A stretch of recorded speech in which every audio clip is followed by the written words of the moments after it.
Hello, friends, and welcome to a Monday teaching. Usually we have Sunday teachings, but we're doing some extra classes this week. My name is Venerable Tarpa. Before we begin, let's take a moment to appreciate our kind community gathered here today. Today, I feel fortunate to sit as a member of this kind community in the safety and security of like-minded friends, sharing this present moment with others dedicated to the cultivation of goodness. Today, I'm grateful for the direction and support that this community provides, a community worthy of my time and commitment, a community where my efforts have meaning, purpose, and are appreciated. Today I'm thankful for this community of awakening, a place to gain the knowledge and skills to improve my life, a family, a home, and a sanctuary for all of us seeking refuge from the storm. And let's remember, as conscientious practitioners, we must recognize our responsibility to the world, to strive to live skillfully while helping others to do the same, to strive to live in balance and harmony with nature and others, to strive to gain mastery over our minds and embody our true benevolent nature, to expand our hearts and minds, to not intentionally harm sentient life or our planet, to maturely accept and embrace the reality of our situation while striving to improve it. Again, welcome to our teaching. Today we're going to be examining taking Bodhisattva vows. Yesterday we did a short teaching on taking refuge vows. Now we're going to move on from there. We begin to engage with the Buddhist path through study, practice, and training.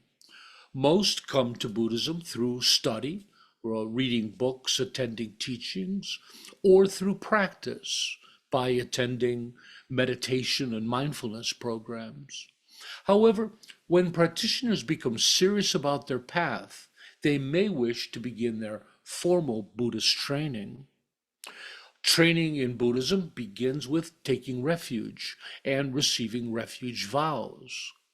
Then, after a considerable amount of time studying, practicing, and training in refuge vows, practitioners may wish to deepen their practice further by moving on and taking Bodhisattva vows. As we shared yesterday, vows are defined as a solemn pledge or promise, whereas precepts are defined as guidelines of personal conduct intended to facilitate swift spiritual progress. In other words, taking vows is a promise to uphold guidelines of virtuous and awakened behavior. Vows are always taken voluntarily, with the practitioner deciding for themselves just how committed they wish to be. According to the Dalai Lama, precepts are not absolute rules, but instead guidelines intended to stabilize and deepen our commitment to our spiritual path. Each precept outlines clear and precise parameters pertaining to our intentions and behaviors. Holding precepts creates a great level of clarity and stability in our lives by outlining predetermined behaviors that clearly dictate appropriate intentions, actions, and reactions. By maintaining pure precepts, we protect and increase our mental, emotional, and spiritual development. For in moments of difficulty or indecision, in which we may be susceptible to making poor choices, our precepts remain clear. It's at these times that we can rely on our precepts to protect us by ensuring that our intentions, choices, actions, and reactions are appropriate and coincide with the Buddhist teachings. Again, Bodhisattva vows are built upon refuge vows. However, where refuge vows are fairly straightforward and pertain more to our actions and basic rights and wrongs, Bodhisattva vows focus on a subtler level of understanding, moving past our deeds to the true source of our merits, our intentions. The intention the intention behind our actions. It's important to understand that Bodhisattva vows are aspirational, meaning we are pledging to follow our training with the hope of one day becoming Bodhisattvas.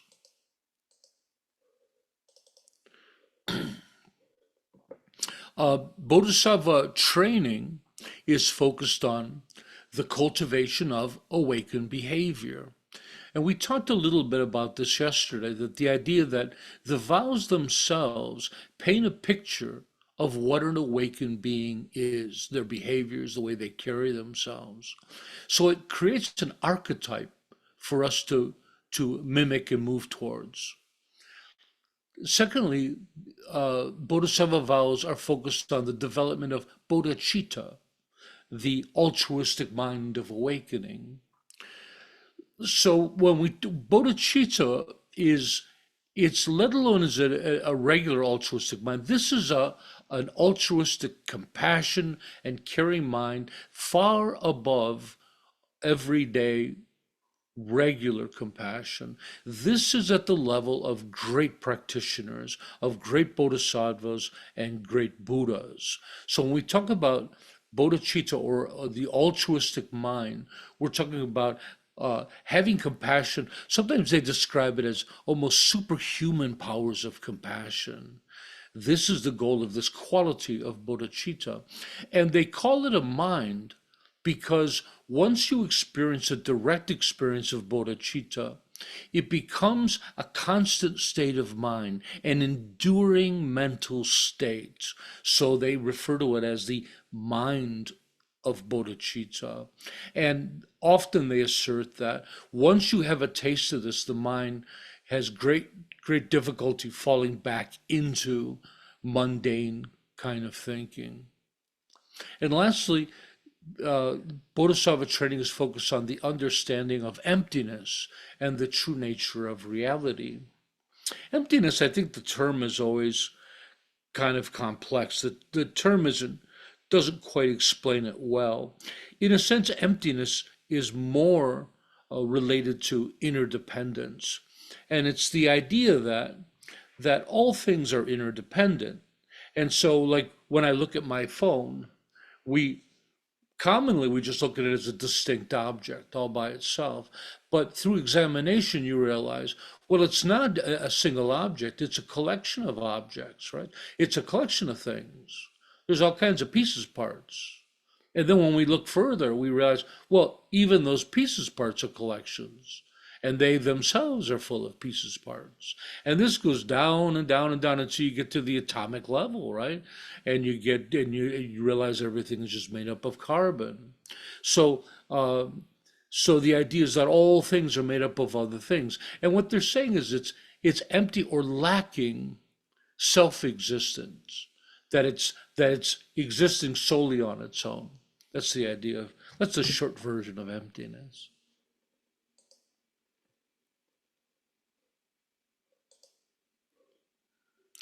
SBT has its own unique presentation of the Bodhisattva vows that we believe best serves our modern secular Sangha. Having a unique presentation of the Bodhisattva vows is not unusual, for each of the Mahayana traditions have their own. For example, Tibetan Buddhism, where I first took my Bodhisattva vows, have 64 precepts. The Japanese Zen tradition holds 10. Plum Village with Thich Nhat Hanh have their own set of vows, as well as the Triratna group. Um, quickly, I'd like to explain, Bodhisattva vows arise from the Mahayana tradition. So traditionally in Buddhism, you can see Buddhism existing in two different traditions, the Theravada tradition and the Mahayana tradition. The Theravada tradition is considered the old school. That's the older tradition. The Mahayana tradition being the reformists. And it's an additional set of sutras that are claimed to be written by the Buddha in secret and only taught to higher students. And so we have these two traditions. And then from the Mahayana, many other schools arise: Tibetan Buddhism, Zen Buddhism, Chan Buddhism, Pure Land Buddhism. The Bodhisattva themselves, a Bodhisattva is a very high level practitioner. And the Bodhisattva is understood through his vow of becoming enlightened for the benefit of all beings. This is the vow that the Bodhisattva takes. The Bodhisattva and the Bodhisattva path is one of pure altruism, that all of their practice, all of their direction is aimed at liberating all beings from suffering, themselves and all beings. So again, this is the vow of the Bodhisattva. May I become awakened in order to benefit all sentient beings. So with that said, taking Bodhisattva vows with SBT is to pledge to awaken for the benefit of all sentient beings, to uphold 26 additional precepts, additional over the 10 refuge precepts, while transcending 26 abandonments. The 26 precepts and 26 abandonments are opposites, and they serve to bring great clarity to the precepts. Number 3, to uphold your daily training of affirmation, practice, and proper behavior. 4, to recite your Bodhisattva affirmation and pledge daily. And 5, to purify your vows monthly by honoring the day of observance. So the last Sunday of every month, we have a day of observance. The day of observance is a day we set our worldly preoccupations aside, and we gather with Sangha and we practice. It's a day of practice and a day of joy and reflection. With SBT, we do an online retreat to facilitate this. And we offer teachings and meditations and group chat, and it's a lot of fun. But within that, we have a purification ceremony, and all of our vow holders, refuge vows, Bodhisattva vows, lay ordained vows, they all gather to purify their vows every month. So here you're making a commitment to doing that monthly. And for those that can't make the event, in the back of our practice guide, there's a self-purification ceremony that you can do on your own.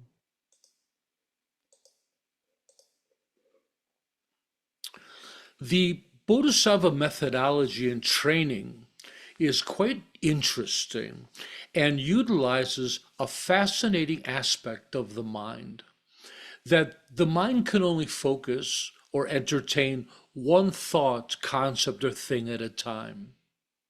Although our senses can work together in tandem simultaneously. You can watch and hear a movie. You can smell and taste the popcorn. The mind lacks this ability. The mind, although being able to switch back and forth rapidly, can only entertain one thought or concept at any particular moment. So, while focusing the mind on benefiting others, we can't focus on our own self-interest. This trick allows us to reduce our egotism by focusing on the one thing that's as equally powerful as our own self-concern, which is the concern we have for others. Now, some may doubt that, but if you think about the people you care about the most, your spouses, your children, your mother and father, the care we have for them equals our own self-interest. I used to say that taking Bodhisattva vows was to abandon our lives in the service of others. But I was wrong. Instead, I realized that the Bodhisattva realizes the interdependence of all life, and understanding that when we benefit others in a virtuous way, we're benefiting ourselves. And when we benefit others, we benefit others. When we benefit ourselves, we benefit others. Before we get onto the vows, I'd like to tell a story I always tell of when I took Bodhisattva vows. So I was a very eager practitioner. I couldn't wait to take Bodhisattva vows. And I took them in Boulder, Colorado in the Kagyu tradition with one of my teachers. And I, um, I was quite innocent about it and quite possibly over enthusiastic about my new vows and commitments. And I went to great lengths to help others. Um, I remember I would do things like I would leave my house like a half an hour early wherever I went in case anyone needed help along the way. Right? And I filled my trunk with all kinds of things to help people, blankets and things like that. And I remember talking to another student about it and, telling them what I'm doing in my Bodhisattva work. And my teacher started chuckling. And of course, I was quite interested in what made him chuckle about it. And I said, "Well, am I doing something wrong? Am I not doing it the right way?" And and he said to me that bodhisattvas don't possess such a direct or contrived intention, nor do they expel that kind of direct effort. Instead, bodhisattvas simply shine, radiating their innate goodness in everything they do. Meaning that bodhisattvas abide in stillness. Then, when they are needed, they intuitively and spontaneously act. Yeah, quite beautiful, isn't it? You know? So, and when we talk about this idea of direct or contrived intention, if you think about it, most things in our lives we plan pretty carefully, right? Even we're gonna help people, yeah, even if you're not thinking it, there's kind of a linear process that's expected that I'll do this thing and then they'll say thank you and then they'll be happy and then I'll feel good. There's this whole dance that goes along with helping others, right? If you've ever noticed that, if you if you've ever helped someone, this is true often when you help homeless people that um, I think that they're always expected to say thank you, and I think they get cold to that and they kind of stop. And you give somebody a sandwich or a little bit of money, and they just take it and don't even look up. And you're a little bit wounded, like you want to say, "Hey, you're supposed to say thank you." Where's the goodness I'm supposed to feel, right? Very funny. So we have this kind of a contrived intention in everything we do. Where the Bodhisattva lets go of that. The Bodhisattva isn't interested in it doesn't need to be praised for the work they do. They simply open their hearts, their skills, their goodness to the world. They shine. We learn the practice of shining in our skillful living program. It's a very powerful practice. And within your Bodhisattva study guide, there's a great extensive explanation on shining and how to practice it. So that's the idea. And it's not just our good qualities we shine with. The Bodhisattva, of course, shines with when it's appropriate, shines with joy and goodness and love and compassion and care, but also they can shine with courage and resilience, and they can shine with maturity, right? Their shining can be ferocious in the face of danger or injustice, right? All these strong qualities that we have. They can shine in empathy, shine in compassion, shine in understanding. They shine all of their skills they shine with, right? All of their all of their life experience they shine through. Okay, so I wanted to tell you about that. And it changed me quite a bit. And as you can imagine, that was actually the origin of our practice of shining. When my teacher told me that, I was quite stricken by it. It was quite a magnificent thing to hear. And I started practicing it. When he told me, he didn't go into the detail that I did. He just told me that bodhisattvas just shine.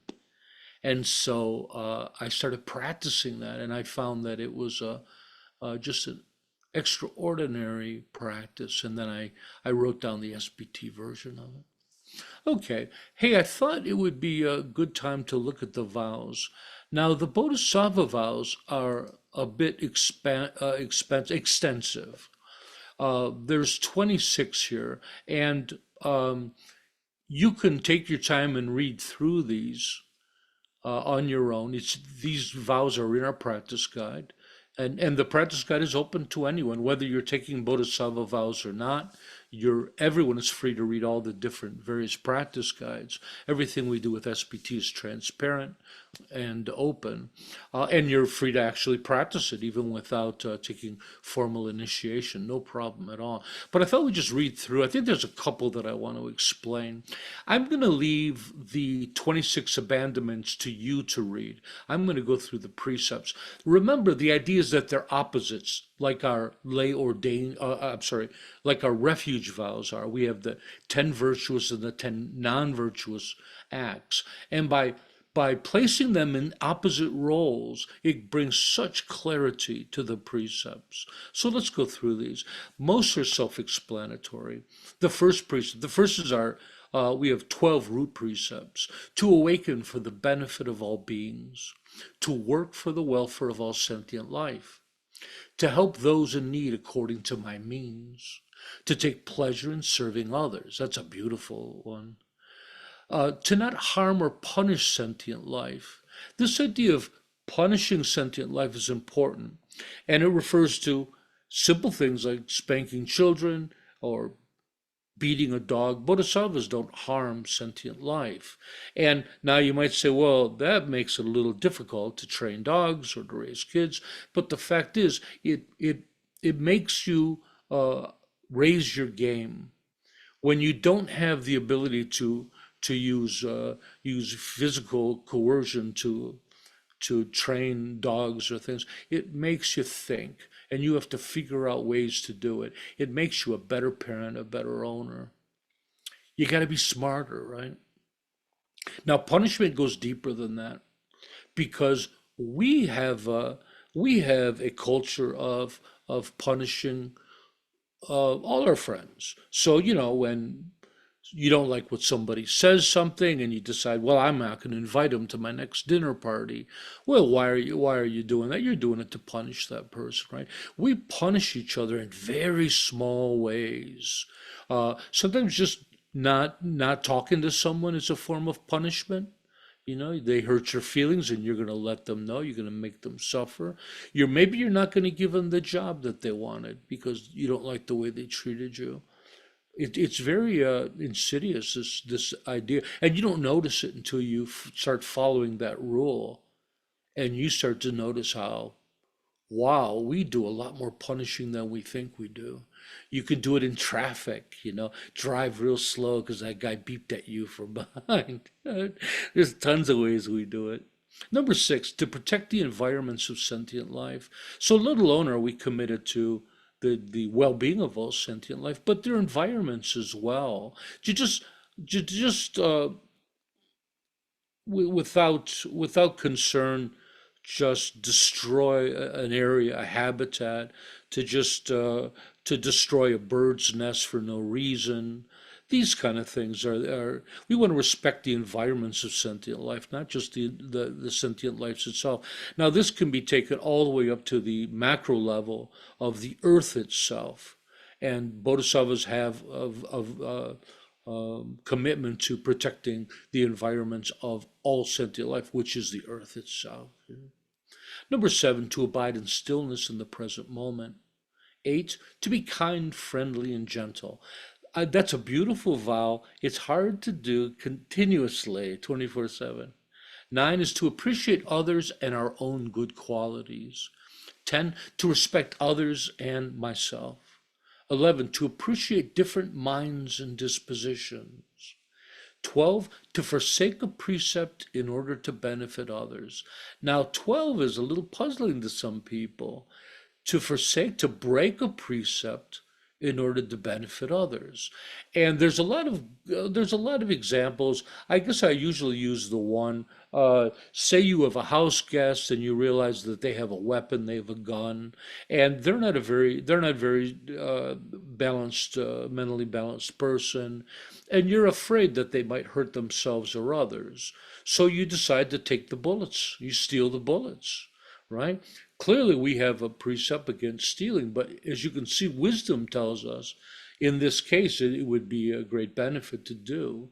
So there's a lot of examples like that where we actually, precepts aren't set in stone. They're guidelines, as we talked about yesterday. Precepts have to be accompanied with wisdom. To just blindly follow these is a form of ignorance. All of them have to use some wisdom, but you also have to be careful not to fool yourself and just, whenever it's convenient, make up a reason that you're allowed to break a vow. The six embodiments are next, and they literally are the six perfections, which we're going to be learning about this week.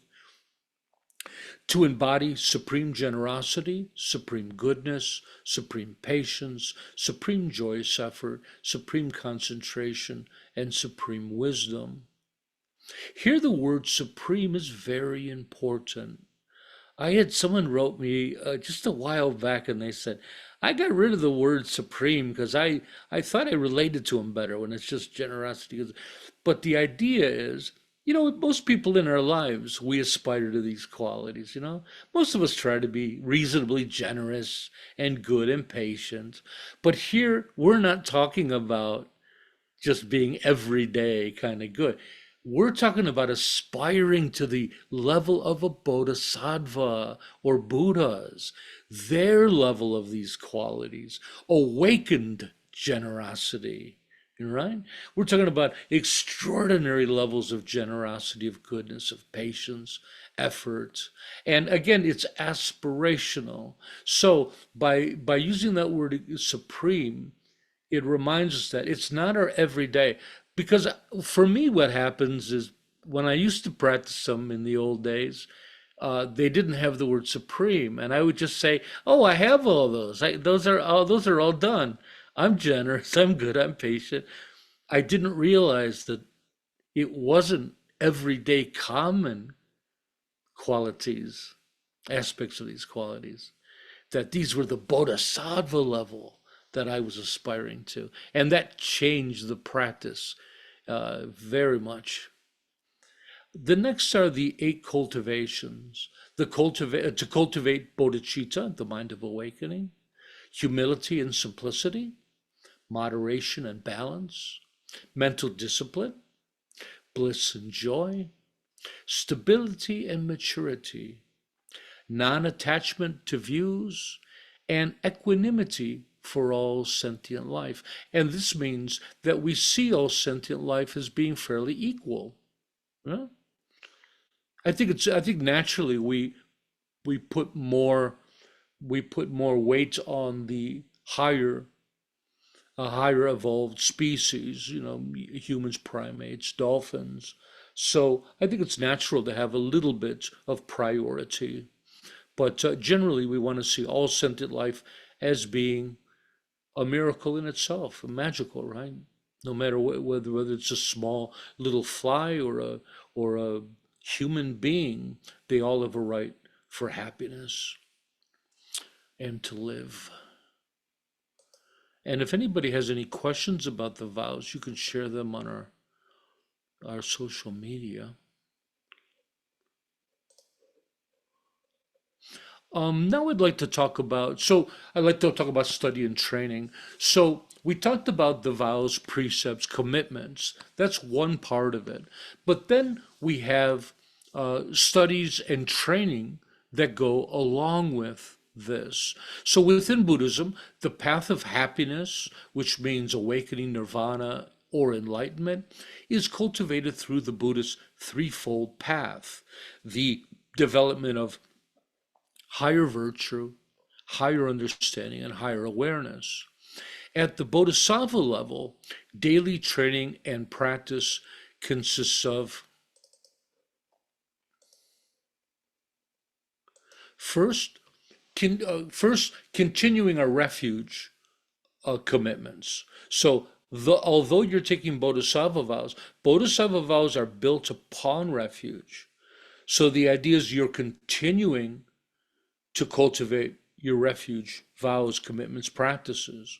So when we give refuge, we give the vows, we give the practices, and the practices are listed here. But the idea is that over the course of possibly a year, we usually ask people to hold each level of vows for a year, that they've practiced these every day and they've habituated themselves to them. And although they'll continue to practice these and cultivate them, they may be in a position to deepen their practice by taking on some additional vows or precepts and practices. And that's what this is, the Bodhisattva precepts. So the Bodhisattva will continue to uphold their refuge vows, continue to cultivate the Four Noble Truths through, and that's cultivate and realize the Four Noble Truths through study, contemplation, and meditation, and the practices of the four tasks, the Eightfold Path, abiding on the breath, and the practice of shining. Those are the initial practices for refuge.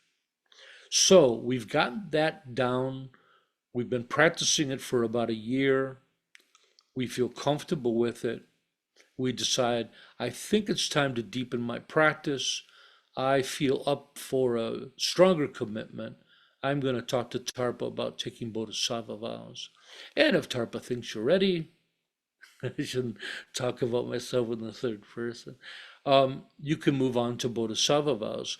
And so, and this includes study, practice, and upholding your Bodhisattva vows, precepts, commitments, and cultivating and realizing bodhicitta, the mind of awakening. This is the primary focus of, or the initial focus of the Bodhisattva. And we do that through study, contemplation, and meditation, and the practices of the six perfections, mind training, and abiding in emptiness. So I'd like to break that down a little bit. So we talk about study, practice, and upholding one's Bodhisattva vows. That means when you first get your vows, when you first take your vows, it's very difficult to hold them. The Bodhisattva vows in particular are quite an aspiration, quite a challenge to hold, but no one's expecting you to be able to hold them. The initial thing, it's a learning process. When you read those, when you first attempt to hold those, it is such a learning process. You're going to see things in your personality and in your actions that you never really realized you did. Probably you experienced that already with refuge vows, right?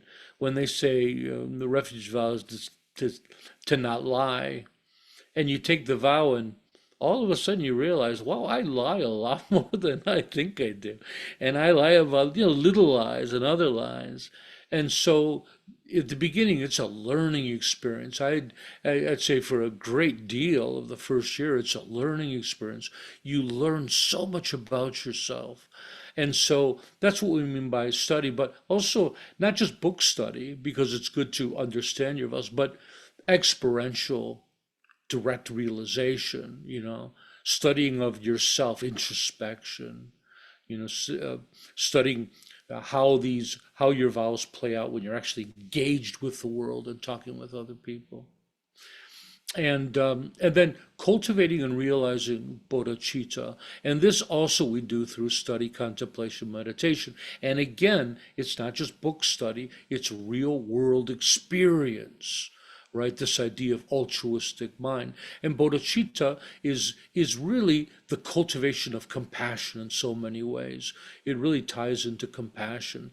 Now, in the back of the Bodhisattva guide, their study guide, there is extensive teachings on these. So I'm going to let you read that yourself. And then the practices at Bodhisattva level are the six perfections, which we read during the vows, mind training, which I keep wanting to change it to heart training. Even though the mind is the place of our emotions, it's really heart training. It's really cultivating altruism through contemplations and sets of contemplations. That's in the study guide as well. And then abiding in emptiness um, lays on top of abiding on the breath. It doesn't take its place. We abide on the breath, and this is every day you're walking around. You just keep a little bit of awareness on your breath in the back of your mind. You're talking to people, you're doing whatever.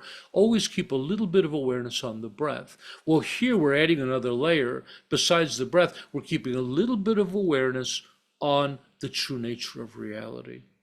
And again, you can read about that.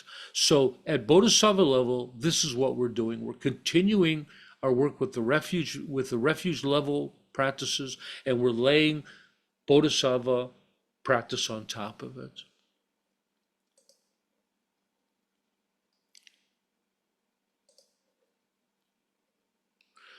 And this Sunday, actually, we're going to be offering um, Bodhisattva vows for those who wish to take it, for those who have held SBT refuge vows for a considerable amount of time, and you believe you're ready.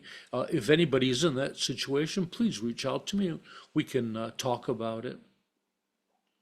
Um, we will possibly in 2 weeks, we're going to be recording some teachings on the various Bodhisattva level practices. So that's going to be up and coming. Until then, we do have older videos that are pretty old, but we have videos on all the various practices that we mentioned so far. So you should be able to get all your studying in. Uh, Beyond Bodhisattva vows, for SBT, the next level is taking lay ordained vows. And this is a very serious step for just those people that are looking for a deep, deep commitment to practice. It's almost to the level of a monastic, a monk or nun. And it's you vow to uphold 26 precepts of awakened conduct. You may notice that some of our Sangha members wear these lovely white sashes. These are people that have taken lay ordained vows. And currently we have 12 members who have done so. We have one more taking lay vows this week, lay ordained vows. Very exciting. Um, and then at some point we're going to be offering monastic ordination, but we need a monastery before we do that. We have all the vows written, all the paperwork done. We just have to have a place to actually train monastics. Does anybody have any questions? These vow classes are long. Yes, Tashi. So it takes, if you have prior experience, or if you do, or you almost have a natural bodhisattva type, mentality, does that year always have to be there, or Not at all. is that In up to, yeah? It's up to me. Yeah. We have people that come that have already taken refuge in Bodhisattva vows in other organizations, and they're able to step in. We had a monk a while back, and I was able to give them both in one day. So it really has to do with the practitioner. What they need to do is they need to know the material of refuge. They need to have practiced that long enough to get some effect from the practices. Especially the Four Noble Truths, the Eightfold Path. The idea is if the practitioner doesn't have those practices down, it's going to be really hard to add another big set of of practices on top. Yeah. So yeah, it doesn't have to be a year, but we say that. Yeah. Thank you, Tashi. And we have a whole bunch of people taking refuge vows. We don't have anyone taking Bodhisattva vows this month. We had a few people that are interested, but not quite ready. But it's going to be wonderful. Okay. Um, and then we're also going to be recording a teaching on taking lay ordained vows or taking lay ordination. And we'll have that up on YouTube in just a few days. So that's going to be exciting. Ah, Miss Gawa, thank you. Please reach out to me. Let's talk about it. Yeah, very good. So that's about what I wanted to share with everybody. Um, so let's end today's teaching with our altruistic affirmation. May all be healthy, may all be prosperous, may all be well, may all be present, free of past regret and future worry. May all abide in constant appreciation, which is a source of great joy and contentment. May all realize their true nature and the true nature of reality, which is awakening. Thanks everybody for coming. Remember that the SBT community was created for one purpose and one purpose only, to support you, the practitioner. See you next time. Bye bye.